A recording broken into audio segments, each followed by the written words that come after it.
sehat. Tapi kalau memberontak, hari ini yang kita ingin bahas itu adalah hukum memberontak kepada pemerintah yang sah. Ulama bersepakat tentang haram hukumnya memberontak kepada pemerintah yang sah. Ini sepakat dengan ijma' bittifaqil a'immah, dengan kesepakatan para imam. Baik, kita bahas dulu dalil-dalil terkait dengan ini. Yang pertama, hadis dari Abdullah bin Umar radhiyallahu an dari Nabi sallallahu alaihi wasallam. Beliau bersabda, "Alal mar'il muslimi sam'u wa ta'ah."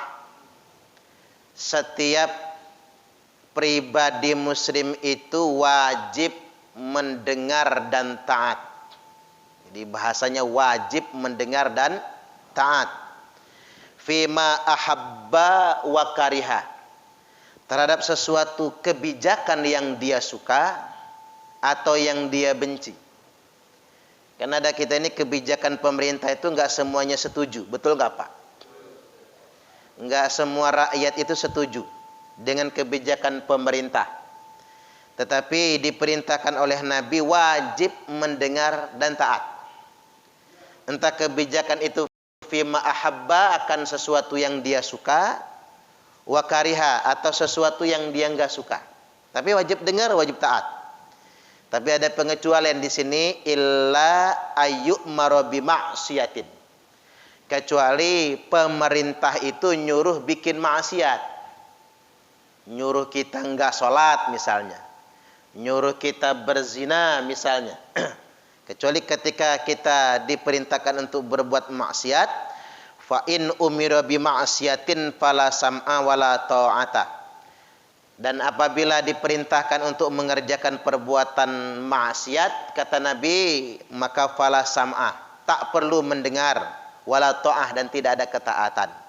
Hadis ini hadis sahih, tercantum dalam kitab Sahih Al-Bukhari, nomor hadis 7144 dan Sahih Muslim 1469. Baik, kita baca hadis-hadis yang berikutnya. Selanjutnya diriwayatkan dari Abdullah bin Umar radhiyallahu an, beliau berkata, aku mendengar Rasulullah sallallahu alaihi wasallam telah bersabda, man khala'a yadan min ta'ah, barang siapa yang melepaskan tangannya min ta'atin, dari ketaatan. Jadi melepaskan tangan dari ketaatan begini, tidak mengakui pemerintah yang sah atau keluar dari sistem kenegaraan yang ada, tidak mengakuinya, laqiyallaha yaumal qiyamati la hujjatalahu, maka dia akan bertemu dengan Allah pada hari kiamat nanti, la hujjatalahu, tidak ada hujjah di hadapan Allah. Dia enggak bisa ngeles di hadapan Allah. Dia tidak bisa ngebantah di hadapan Allah. Bahkan alasannya tidak didengar oleh Allah Subhanahu wa taala. Orang yang sengaja melepaskan dirinya dari ketaatan kepada ulil amri, pemerintah yang sah. Wa man mata wa laisa fi unuqihi bai'atun. Barang siapa yang mati tidak ada di lehernya kesetiaan kepada pemerintah yang sah, mata mitatan jahiliyah, maka matinya mati jahiliyah. Diserupa dengan mati kafir ini, Pak. Walaupun tidak kita kafirkan gitu. Matinya mati jahiliyah ketika dia melawan pemerintah yang sah.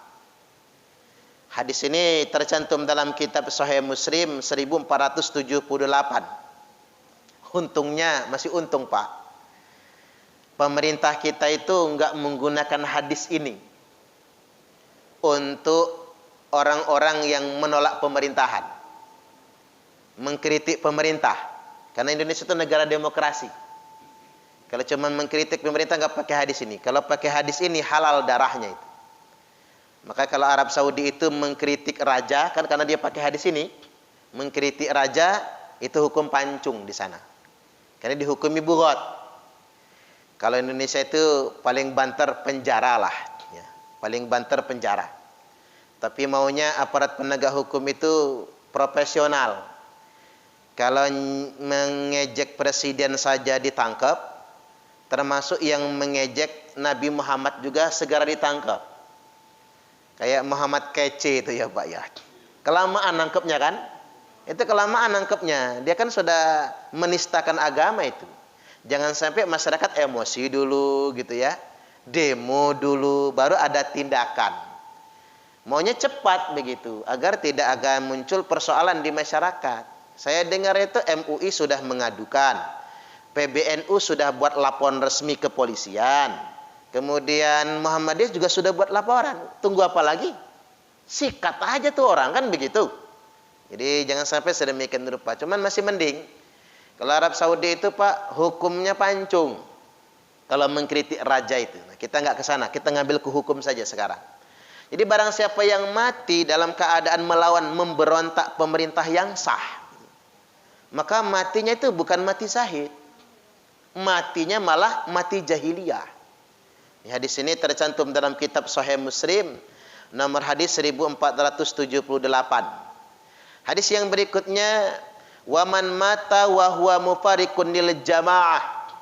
Barang siapa yang mati wa huwa mufarikun lil jamaah, dia dalam kondisi memisahkan diri dari negara.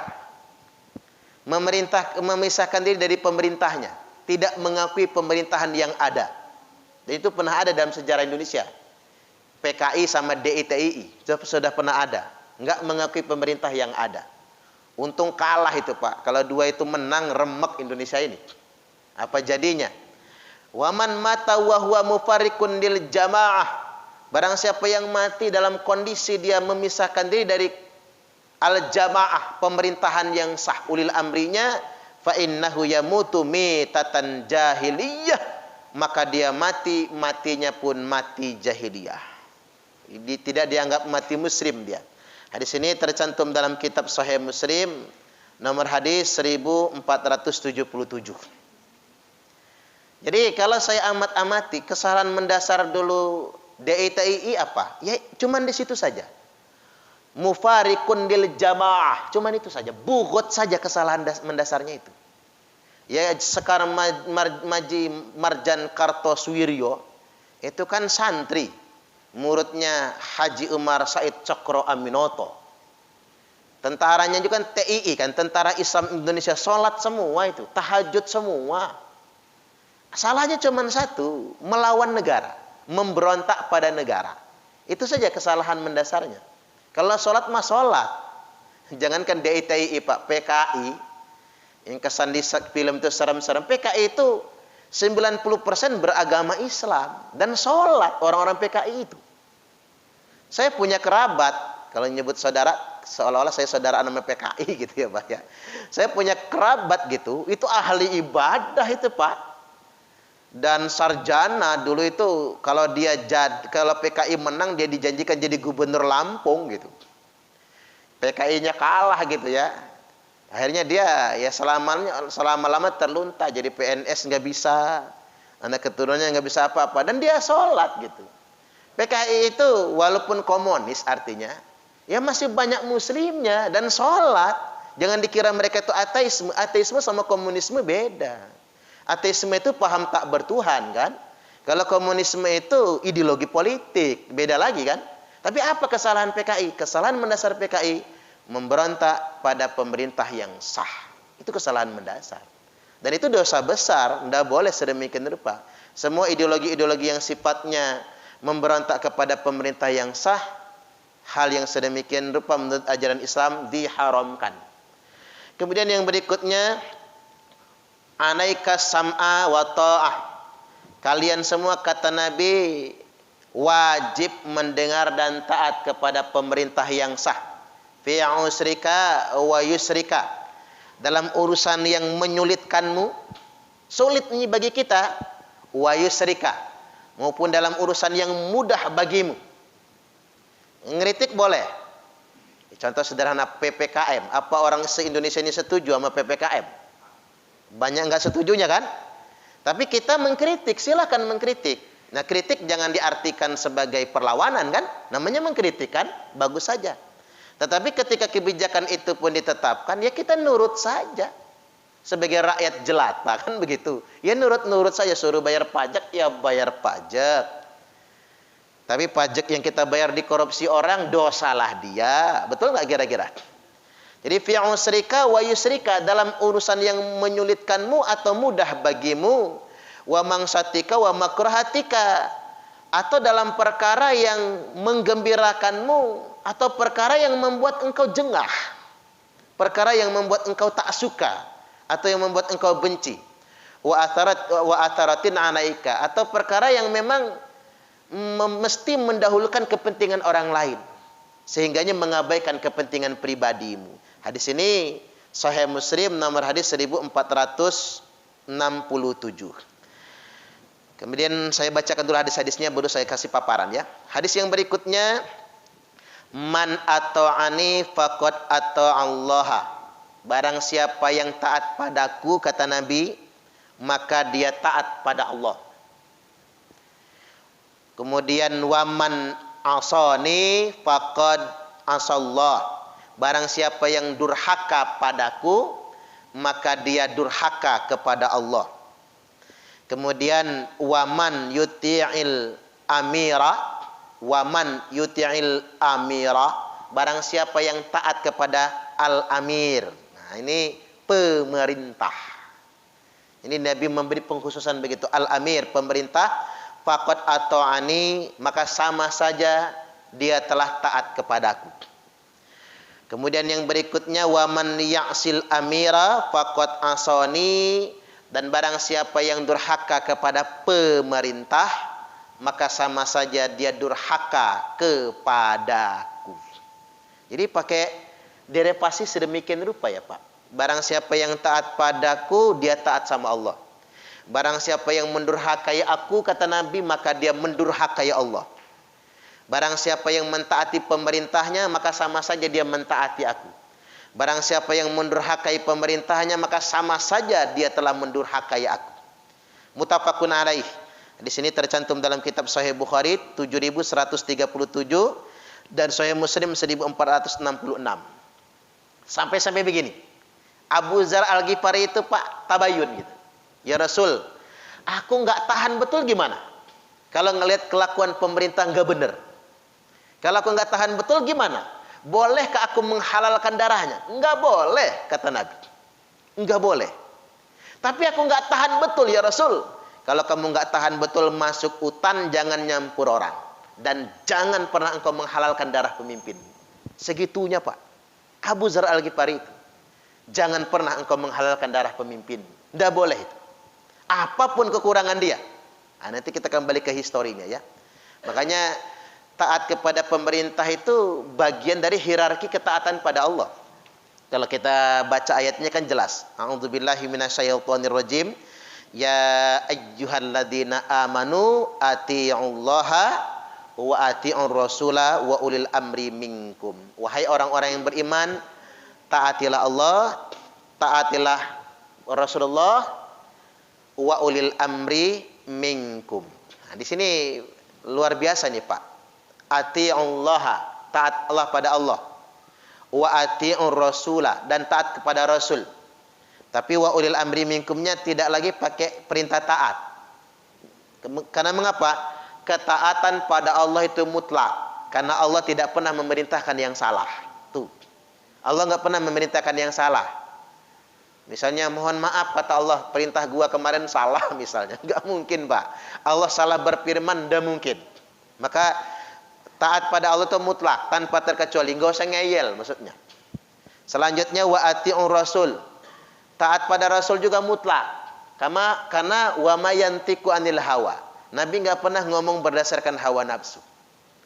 Jadi Nabi enggak pernah ngajarin kita pada hal yang salah. Tapi wa ulil amri minkum. Taat kepada pemerintah enggak mutlak. Ada perintah yang boleh kita taati, ada yang tidak. Walaupun sempat dalam sejarah Indonesia MUI saking takutnya sama Pak Harto dulu Pak, membolehkan SDSB alias togel kan gitu ya. Saking takutnya sama Pak Harto. Ini MUI waktu itu sampai segitunya ya. Jangan sampai kayak gitu lagi gitu. Jadi Kan togel jelas tuh, judi kan begitu ya. Ya karena demi Pak Harto kemudian dipatwakan SD SB boleh. Waduh kacau dah. Nggak boleh. Jadi pemerintah itu kalau nyuruh judi, nyuruh maksiat, ya nggak boleh dengar, nggak boleh taat. Tapi selama perintahnya itu baik buat kemaslahatan, kita wajib dengar dan wajib taat. Baik, kemudian yang berikutnya, di hadis yang berikutnya saya bacakan lagi, man kariha min amirhi syai'an falyasbir. Wah, ini keren banget nih bahasanya. Man kariha min amirhi syai'an, barang siapa yang membenci, barang siapa yang membenci min amirhi, dari pemerintahnya, dari pemimpinnya sesuatu, nggak suka betul sama kebijakan pemimpinnya ini, entah nggak suka sama orangnya atau nggak suka sama kebijakannya. Ya kalau mau nyari yang suka susah Pak. Pak Soekarno banyak yang suka, banyak yang nggak suka juga. Pak Soeharto banyak yang suka, banyak yang nggak suka juga. Pak B.J. Habibie banyak yang suka, sampai sekarang lebih banyak yang suka, tapi nggak lama jadi presidennya. Karena waktu itu yang punya kekuasaan banyak yang nggak suka, hanya bilang nggak mencalon. Habis Pak B.J. Habibie, Gus Dur ya. Pak Kiai Abdurrahman Wahid banyak yang suka, banyak yang tidak suka. Entah juga beliau tidak sampai selesai. Diturunkan sama Amin Rais itu nah. Di impeachment kan gitu. Ganti Bu Megawati banyak yang suka, banyak yang tak suka. Diganti Pak SBY banyak yang suka, banyak yang tidak suka. Walaupun ya sampai 2 periode juga. Ganti Pak Jokowi banyak yang suka, banyak yang tidak suka. Walaupun sampai 2 periode juga. Habis Pak Jokowi siapa presiden nanti? Jangan-jangan Suparman Abdul Karim ya Pak ya? Kalau saya jadi presiden, wakil di sini satu tak jadiin menteri lah. Allahu Akbar. Jadi yang namanya pemimpin pasti ada yang nggak kita suka, pasti itu. Mau nggak mau, ada yang suka gitu. Hal-hal yang wajar saja gitu. Dan lumrah bagi umat itu. Man kariha min amirihi syai'an falyasbir, kata Nabi. Barang siapa yang melihat dari pemimpinnya sesuatu yang dia tidak suka, falyasbir, maka sabar, jangan memberontak. Sabar, enggak ada pilihan lain, sabar. Fa innahu man kharaja minas sultani sibron mata mitatan jahiliyah. Barang siapa yang keluar dari pemerintahan, barang siapa yang memberontak kepada pemerintah yang sah, sibron, sejengkal saja. Sejengkal saja nih Pak. Yang memberontak kepada pemerintah yang sah sejengkal saja, mata mitatan jahiliyah, maka matinya mati jahiliyah. Maksud saya gini Pak, jangan mau direkrut orang ikut pengajian ngajak melawan pemerintah yang sah, jangan. Kalau nggak jadi DITI jadi PKI kita, jangan macam-macam. Tercatat dalam sejarah pemberontak. Kan malu anak cucu kita. Karena memang nggak benar. Hadis Nabi itu keras banget itu. Sejengkal saja dia keluar dari pemerintahan. Keluar itu bukan keluar jadi gubernur berhenti, bukan. Tapi maksudnya keluar dari pemerintah itu menolak pemerintah yang sah. Negara ini negara togut katanya Pak. Negara togut nggak mengakui negara yang sah dan ingin menggulingkan Republik Indonesia ini. Sejengkal saja maka mata mitatan jahiliyah, maka matinya mati jahiliyah. Karena begini, ideologi di Indonesia yang kayak gini udah mulai sedang menjamur Pak. Muncul ideologi-ideologi yang mendelegitimasi pemerintah. Kita ini bukan tentang bagaimana afiliasi politik kita. Kita mau merah, hijau, kuning, biru, terserah. Itu mah urusan politik, pragmatis kan. Tapi kalau ada ide nggak mengakui pemerintah dan kita diajak berontak, jangan. Zaman dahulu nggak pernah berhasil dari zaman dahulu. PRSI, Persemesta apa namanya itu ya. Kemudian NII, nggak ada yang berhasil. PKI 2 kali, PKI itu. Kelaran juga selesai mereka, nggak bisa. Memang nggak boleh kita berontak pada pemerintah yang sah itu. Hadis ini Sahih Bukhari Muslim. Di Sahih Bukhari itu nomor 7054, 53 maksud saya. Di Sahih Muslim 1478, sahih muttafaqun alaih. Satu hadis lagi yang saya baca, man ahana sultana ahanahullah.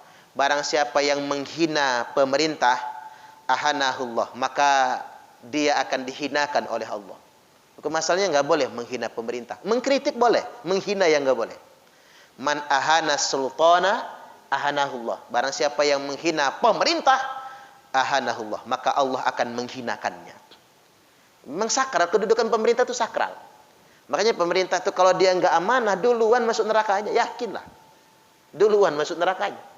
Kan pemerintah itu kalaupun masuk surga lama, Pak, masuk surganya. Hisapnya lama.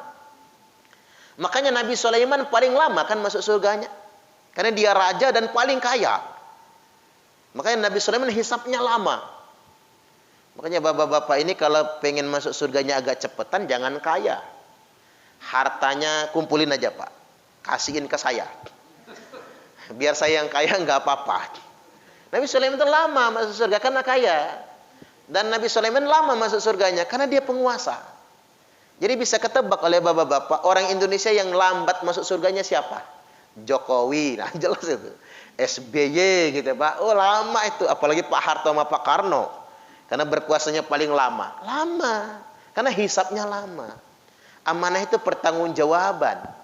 Bukan sebuah kebanggaan di hadapan Allah. Tapi sesuatu yang sangat berat sekali nantinya. Subhanallah. Baik. Terkait dengan hikmah mengapa kita tidak boleh melawan pemerintah. Atau kita tidak boleh memberontak. Karena satu, mafsadatnya lebih banyak. Fitnahnya lebih besar. Itu yang terjadi. Kita ini punya sejarah yang pahit. Tentang terbunuhnya Khalifah Utsman bin Affan. Kan kita sering tuh, Pak, kalau taraweh nyebut namanya ya, terutama masjid-masjid yang diisi kaum Nahdiyin kan. Khalifah ketiga kita. Beliau itu salah satu sahabat Nabi yang dijamin masuk surga. Utsman bin Affan ini. Keturunan dari suku yang mulia Bani Umayyah.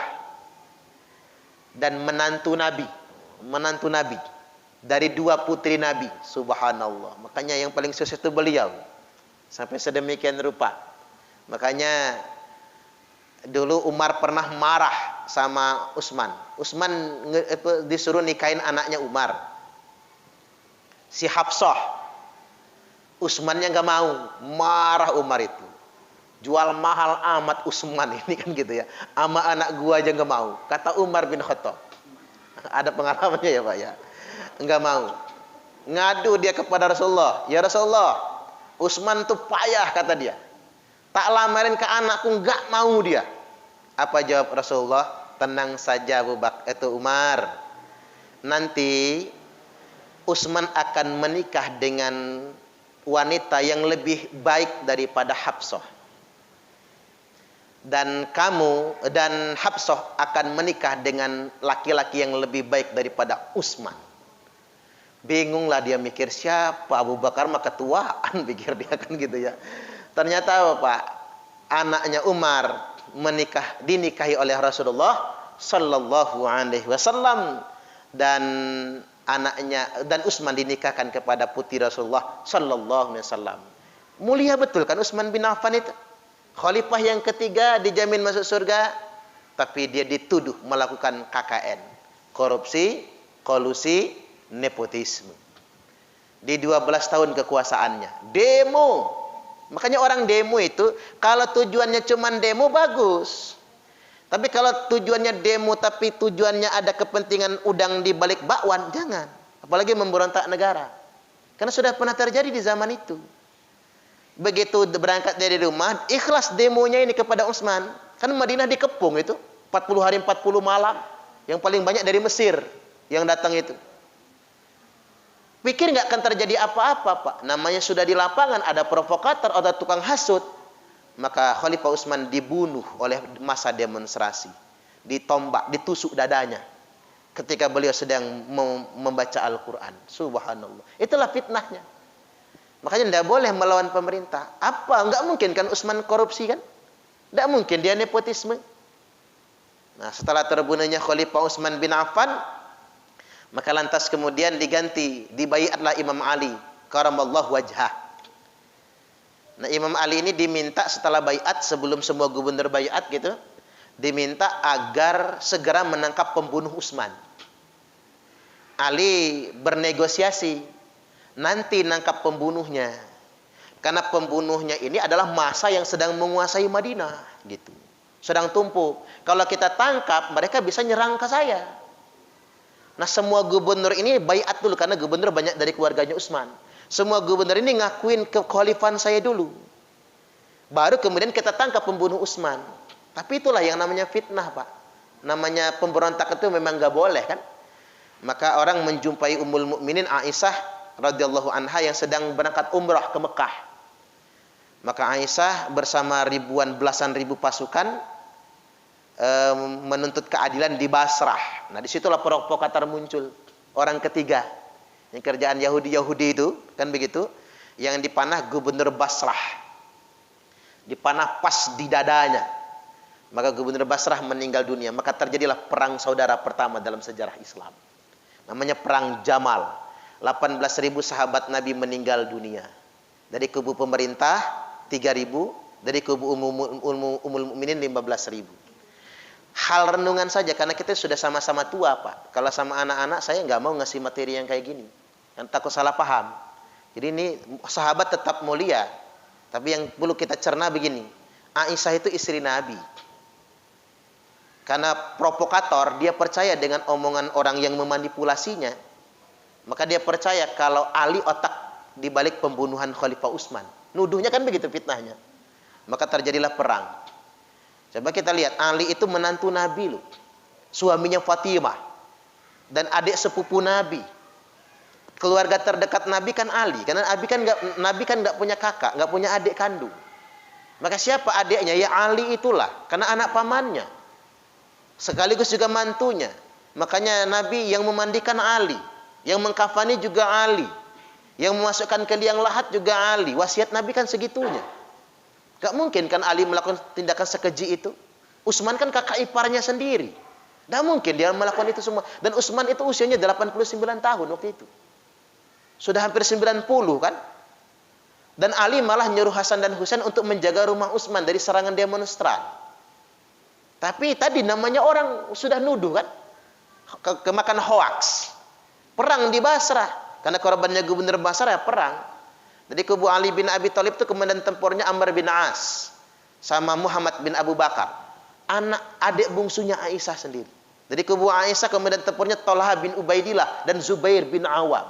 Nah, dua komandan tempur itu sampai meninggal dalam perang Jamal itu. Antara sesama kaum muslimin. Itulah mengapa nggak boleh melawan pemerintah yang sah itu. Ini yang terjadi, fitnah yang terjadi. Itu yang muncul kemudian.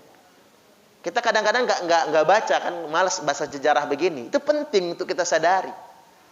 Kemudian yang berikutnya, habis perang Jamal, 6 bulan kemudian perang Siffin yang terjadi. Muawiyah, sepupunya Utsman bin Affan yang memberontak. Muawiyah bin Abi Sufyan, anaknya Abu Sufyan yang memberontak itu. Dan perang Siffin. Maka terjadilah pertempuran dahsyat, 80.000 wafat meninggal dunia. Rata-rata masih sahabat Nabi itu, Pak. Di perang Siffin itu 80.000, bayangkan saja. Perang saudara itu. Berkecamuk yang tiada akhirnya. Nah, ini baru harus jadi catatan bagi kita semua. Dilarang sekali melawan pemerintah yang sah itu.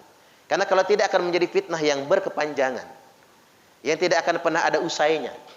Yang akhirnya kita cuman akan diadu domba. Walaupun yang kayak gini ini sudah dibaca oleh Nabi. Sudah dilihat oleh Nabi, inna syaitana qad ayyisa ayya'budahul musalluna fi jaziratil Arab walakin fi tahrishi bainahum. Sesungguhnya setan itu, kata Nabi, sudah kehabisan cara untuk menggoda orang-orang di jazirah Arab ini agar mereka menyembah setan. Orang-orang yang sudah tunduk sholat digoda nyembah setan tuh nggak bisa lagi. Walakin fi tahrishi bainahum, tapi setan tidak pernah kehabisan cara untuk mengadu domba sesama mereka. Kelemahan umatku itu, kata Nabi, di situ. Mereka mudah diadu domba. Kelemahan umat, terutama yang di Jazirah Arab. Makanya kita lihat sampai sekarang, Pak. Negara-negara di Timur Tengah itu susah sekali bersatu kan. Para sama-sama sholatnya kan. Sama-sama puasanya gitu. Mengapa mereka malah saling bunuh satu sama lainnya? Karena masih ada ideologi yang membenarkan melawan pemerintah yang sah. Padahal jelas betul nas-nasnya kan. Tidak boleh sama sekali yang sedemikian rupa itu. Sampai kepada peristiwa Khawarij ya, yang menghalalkan darah Imam Ali. Orang Khawarij itu, Pak, ke masjid paling rajin. hafal Quran 30 juz. Menghatamkan Al-Quran itu paling telat seminggu sekali. Tahajud tiap malam. Orang Khawarij itu. Tapi yang nggak sepaham sama dia kafir. Maka halal darahnya. Korbannya nggak tanggung. Imam Ali lagi ngimami sholat subuh ditikam lehernya. Itu Khawarij. Maksud saya begini, karena memang ada fakta sejarahnya, ada dalil-dalilnya, ada nas yang mengarah ke sana, kita tidak boleh abai. Bahwasanya ada dalam Islam ini ideologi yang menghalalkan darah orang lain. Walaupun sama Islamnya. Gara-gara beda paham ada. Dan ada ideologi yang mengajak kita melawan kepada pemerintah sendiri. Nah ini harus kita antisipasi. Karena ternyata inilah yang dimanfaatkan oleh kaum Yahudi untuk melemahkan umat Islam. Karena adu domba perang Jamal kan Yahudi aktornya kan. Yang mana gubernur Basrah itu kan Yahudi. Perang Siffin juga Yahudi sebetulnya. Yang aktor di balik layarnya. Termasuk sekarang Pak. Mengapa Israel itu lenggang kangkung? Nggak ada yang berani nyentuh. Karena semua negara Islam di Timur Tengah sibuk perang saudara. Karena begini, politik luar negerinya Amerika itu, dia sengaja memelihara aliran-aliran yang mau memberontak kepada pemerintah yang sah. Kan sudah diakui kalau ISIS itu bikinan Amerika. ISIS kan yang bikin Amerika. Tapi nanti kalau ISISnya gede, Amerika ecak-ecak memeranginya. Al-Qaeda misalnya. Al-Qaeda itu kan bikinan Amerika. Nanti Amerika ecak-ecak memeranginya, ecak-ecak nangkap Usama bin Laden. Bener apa enggak ditangkap Usama bin Laden itu? Padahal Al-Qaeda itu kan memang bikinan Amerika. Gara-gara Al-Qaeda Amerika bisa masuk Timur Tengah. Coba lihat, Irak, Suriah, Libya. Termasuk yang lagi euforia sekarang Pak, Taliban. Taliban dulu murni dia berjuang melawan Uni Soviet, Taliban itu. Dulu memang betul dia melawan Uni Soviet, tapi tetap Amerika yang mendanai awalnya melawan Uni Soviet. Ketika Uni Soviet bubar, Afghanistan menjadi negara mandiri, mulai Amerika bermain di situ. Bukan berarti dia pro Taliban, bukan. Saya amat-amat di Amerika itu kepentingannya cuma satu. Timur Tengah itu nggak boleh stabil. Kalau bisa mereka perang saudara. Mereka bikin ISIS. ISIS ngerongrong, setelah ISIS gede, mereka datang lagi ecak-ecak nyerang ISIS. Tapi ISISnya nggak dimatiin, enggak, dibiarkan jadi monster. Habis itu dia narik diri pelan-pelan dari Irak, Suriah. Nanti ISIS merangsek lagi. Sama kayak Afghanistan. Mereka ecak-ecak nyerang Taliban. Gampang Amerika itu ngabisin Taliban. Maka dia yang ngomong, Ustadz, Amerika kalah sama Taliban. Nggak mungkin Amerika kalah sama Taliban, Pak, kecil. Taliban itu cuma punya senjata laras panjang. Mereka nggak punya pesawat tempur. Mereka nggak punya tank baja. Mereka nggak punya rudal, nggak punya apa-apa mereka. Tapi sengaja oleh Amerika dikasih angin nih. Kami mundur ya, kami mundur ya. Tapi kekayaan Afghanistan yang berapa ton emas yang disimpan di Amerika itu, pemerintah yang kalah Ashraf Ghani nggak bisa ngambil karena kalah. Taliban juga nggak bisa ngambil. Yang punya emas tonan itu siapa? Amerika, bekipas Pak. Makanya para pengamat melihat inilah akal-akalan Amerika, tarik ulur. Makanya saya yang mencurigai Amerika sengaja memelihara aliran-aliran yang keras, membiarkannya berkembang, tapi tidak sepenuhnya besar, untuk merusak negara-negara mereka sendiri. Teori bikin monster, Pak.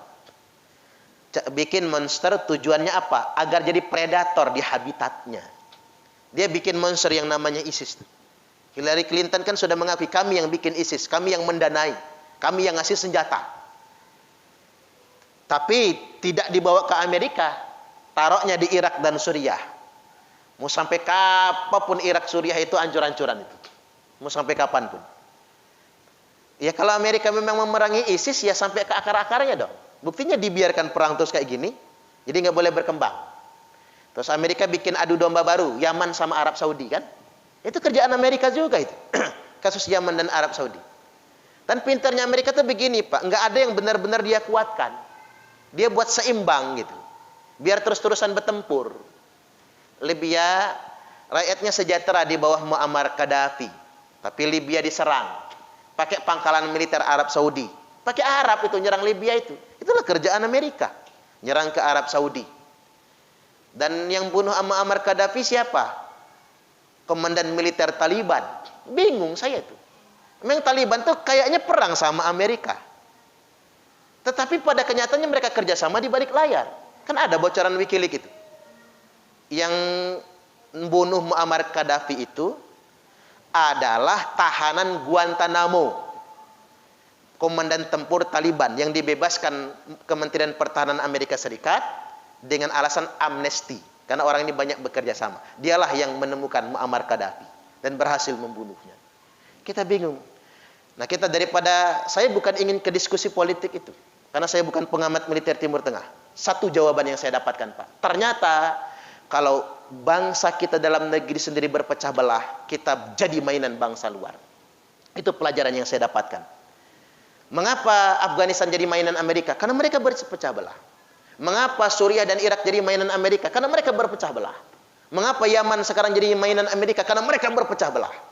Selama kita tidak bisa diadu domba, maka yakinlah kita tidak akan jadi mainan mereka. Jadi kita yang harus bersatu. Wa kunu ibadallahi ikhwana. Jadilah hamba-hamba Allah yang bersaudara. Ini yang terpenting bagi kita semua. Ya, kalau masalah setuju atau tidak setuju tadi, suka atau tidak suka, like and dislike, ya itu namanya pemerintahan ya Pak. Tidak mungkin dia sempurna, tapi biarkan dia bertransisi secara alamiah. Seperti ada yang nanya, Ustadz, ini kan kalau demokrasi itu mahal, triliunan gitu. Demokrasi itu kan triliunan Pak biayanya. Kadang-kadang saya mesti pikir begini, lebih baik demokrasi yang menghabiskan dana triliunan daripada menghabiskan ribuan nyawa demi perebutan kekuasaan. Lebih baik bertarung dengan nyoblos di kotak TPS Pak, daripada kita bantai-bantaian gitu ya, demi mempertahankan atau merebut kekuasaan. Ada hikmahnya sedemikian rupa. Walaupun memang masa ini ya masa ujian bagi umat Islam. Ada masa ujian bagi umat Islam, tapi benang merah yang hendak saya sampaikan pada kesempatan kali ini adalah satu, hukum asalnya haram memberontak kepada pemerintahan yang sah, apapun alasannya. Yang kedua, mengapa kita tidak boleh melakukan itu semua? Karena ketika terjadi perang saudara, tidak ada pihak yang diuntungkan kecuali pihak luar negeri, Pak. Negara-negara adik kuasa yang bikin senjata, yang menjual senjata. Makanya Paulus dari Vatikan mengatakan, perang-perang di Timur Tengah hanya menguntungkan negara pembuat senjata. Senjata mereka laku, Pak. Mereka bisa mendikte negara-negara tersebut. Na'udzubillahi min dzalik. Saya ambil contoh sederhana sebelum saya tutup. Gara-gara perang Suriah dan Irak, Amerika ikut campur, Rusia juga ikut campur. Mereka selalu diuntungkan akan perang itu semua. Sedangkan kita yang di dalam korban nyawa tak berkesudahan. Ibadah nggak bisa khusyuk, antar sesama kaum muslimin saling menumpahkan darah. Na'udzubillahi min dzalik. Baik, demikian kita buka tanya jawab nanti setelah waktu Isya. Assalamualaikum warahmatullahi wabarakatuh.